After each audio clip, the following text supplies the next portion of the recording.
Let's go and talk about two common mistakes that I see students make when they're trying to model a linear equation off a table of values. The first one is going to be mixing up my slope and my y-intercept. See, we want to take this table of values and we want to write it in y equals mx plus b form. So we need to understand what our slope is and what our y-intercept is. But a lot of times students will kind of mix them up. So remember, the y-intercept is where the graph crosses the y-axis. That is going to be where x is equal to 0. But sometimes students will mix that up with the slope and they see that, all right, 75 is important. That's when x is equal to 0.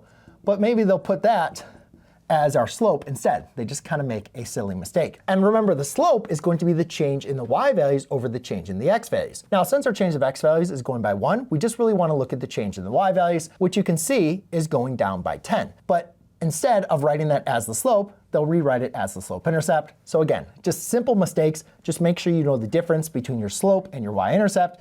And the final answer is going to be a negative 10x plus a 75. Now, once students are like, all right, I got that one. I'm not going to make that mistake again. We get to a problem like here.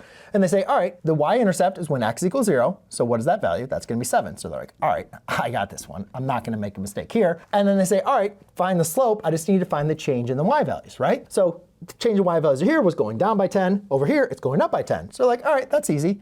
That's going to be a positive 10x. Well, that is incorrect, ladies and gentlemen. The problem is, yes, you are correct. It is going up by 10s, but it's not going up by 10s as my x value is going up by 1s. It's going up by 10s as my x value is going up by 5s. So what we need to do is actually understand what is the slope. Remember, the slope is going to be my change in my y values divided by the change in my x values. So I need to find what is the change between these two y values, which we know is 10, divided by the change in my x values, which is 5. So I actually have a 10 over 5, which is going to give me a slope of 2. So my final answer, which is actually going to be y equals a 2x plus 7.